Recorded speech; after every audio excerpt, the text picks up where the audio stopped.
Good morning, students. Myself Digvijay Singh, Assistant Professor GK Govani PG College, Bhinmal.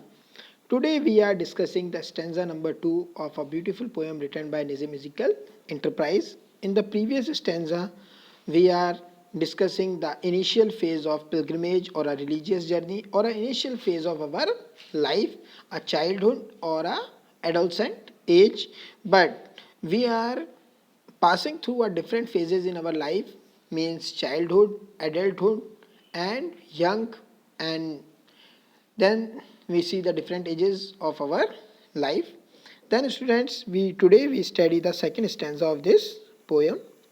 We stood it very well, I thought, observed and put down copious notes on things the peasants sold and bought, the way of serpents and of gods, three cities where a sag had thought. अब यहाँ पे बहुत simple lines point लिखता है, लेकिन with a very deep meaning of these lines. We stood it very well. We stood it very well means हम लोग अभी भी हमारे पिलग्रिमेज में हमारा जो गोल है, जो हमारा एम्बिशन है, उस पर हम दृढ़ हैं. मतलब जो हमने एम्बिशन तय किया है हमारे पिलग्रिमेज का, जैसे मान के चलो हम लोग बहुत से, क्योंकि मेटाफोरिकल पोएम में बहुत सारे फेज में इसको इनपुट के रूप में काम में ले सकते हैं. जैसे हम लोग कोई कम्पिटिटिव एग्जाम्स की तैयारी करते हैं और तैयारी करते टाइम जो कैंडिडेट लास्ट तक चीज़ों को पढ़ता है, समझता है, तैयारी करता है, तो अपने एम्बिशन तक पहुंचता है. और कई लोग धीरे धीरे डिस्ट्रैक्ट होते चले जाते हैं. वो सारी बातें इसमें हमें देखने को मिलेगी. देखते हैं क्या है. We stood it very well I thought, और we are very much to our goal. Goal की तरफ हम लोग means we are leading towards goal. हम लीड कर रहे हैं गोल की तरफ आगे बढ़ रहे हैं. We stood it very well I thought, और आई थॉट मतलब मैं ऐसा मानता हूँ, ऐसा सोचता है पॉइंट कि हम लोग बहुत दृढ़ता के साथ हमारे जो इंटरप्राइज है, हमारा पिलग्रिमेज है, उसकी तरफ हम आगे बढ़ रहे हैं. लेकिन अब हम क्या कर रहे हैं देखते हैं. Observe and put down copious notes on things. Copious notes means जैसे कॉपी में हम नोट्स लिखते हैं, मीन्स ऑब्जर्वेशन करके उनको नोट डाउन करते हैं. तो वो कॉपियस नोट, कॉपी में जिस तरह से हम नोट्स लिखते हैं, on things we are working on things the peasants sold and bought, or work we on things means materialistic things. We are involved in the materialistic things means ये gold है, ये कार है, ये बस है, ये कार मैं लूँगा, ये मकान मैं बनाऊँगा. इस तरह की थिंग्स में हम लोग उलझ के रह जाते हैं. मतलब जब हम अच्छी पोजीशन पे होते हैं, हमने इंटेलेक्चुअल चीज़ें, जैसे मान लो इन्होंने ऑब्जर्वेशन से पहले बहुत सारी चीज़ें फाइंड आउट की, बहुत सारी चीज़ें एक्सप्लोर की, लेकिन लास्ट में हम लोगों का अल्टीमेट गोल कहाँ भटक गया? मटेरियलिस्टिक थिंग्स में भटक गया. पिलग्रिमेज हमारी जो है, जो रिलीजियस जर्नी है, उसमें हम कहीं ना कहीं भटक रहे हैं. देखते हैं क्या लिखा हुआ है. On things the peasant sold and bought. और पीजेंट्स कौन होते हैं? फार्मर्स. सोल्ड एंड बॉट जो साधारण, मतलब लेमैन.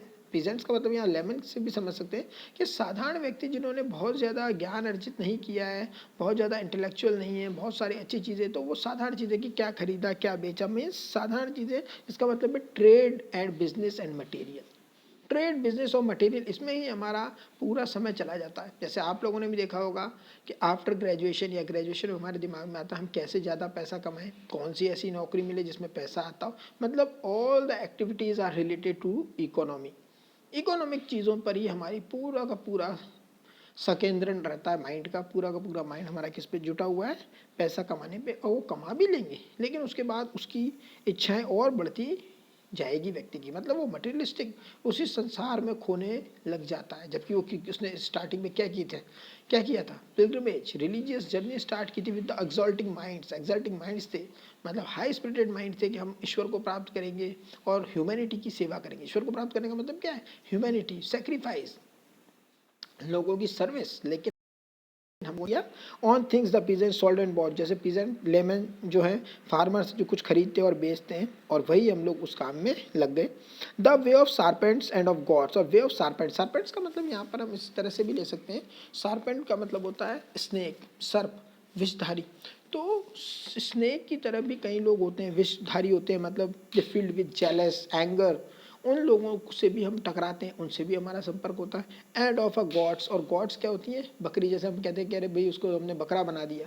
तो साधारण लोगों से भी हम टकराते हैं, चालाक दुष्ट लोगों से भी टकराते हैं. तो ये सारी की सारी उन्हीं के वेज में हम लोग लग जाते हैं कि सट को सटता से जीतेंगे, साधारण आदमी को हम खुद बेवकूफ़ बना देंगे. मतलब कि जो हमारे रियल गोल्स थे उससे हम कहीं ना कहीं इधर उधर भटक रहे हैं, संसार में खो रहे हैं। और देखो इसके बाद एक और लाइन बहुत इंपॉर्टेंट है राइटर ने जो लिखी, 3 cities where a sage had thought, और 3 cities where a sage had thought. Sage means a saint, एक साधु, एक संत, उसके 3 cities वेयर, और हमें उन 3 cities का नाम पता है जहाँ पे किसी संत ने कोई बात कही थी, कोई बात लिखी थी और अपने कोई मतलब प्रवचन दिए थे, लेकिन वो क्या प्रवचन थे, वो कैसे थे, क्यों थे, उसके बारे में हमें पता नहीं है।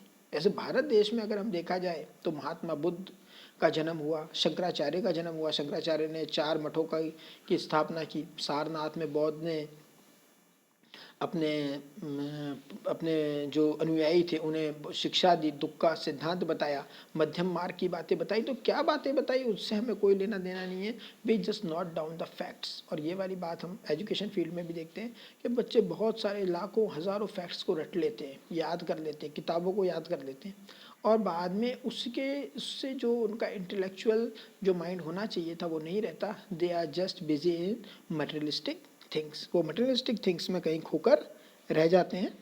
तो स्टूडेंट्स इन लाइंस को एक बार और अच्छे से देखते हैं हम लोग। I thought means we are very much towards our goal. Observe and put down copious notes, और we put down copious notes on things the peasant sold and bought. और पीजेंट्स क्या खरीदते हैं, क्या बेचते हैं, साधारण लोग क्या व्यापार करते हैं, उन्हीं चीज़ों में हमारा दिमाग चला जाता है। The way of serpents and of gods, serpents किस तरह से चल रहे हैं मतलब चालाक लोग, और गॉड्स मतलब साधारण लोग कैसे चल रहे हैं, और उन्हें कैसे बेवकूफ़ बनाया जा सकता है, और सार्पेंट से कैसे बचा जा सकता है।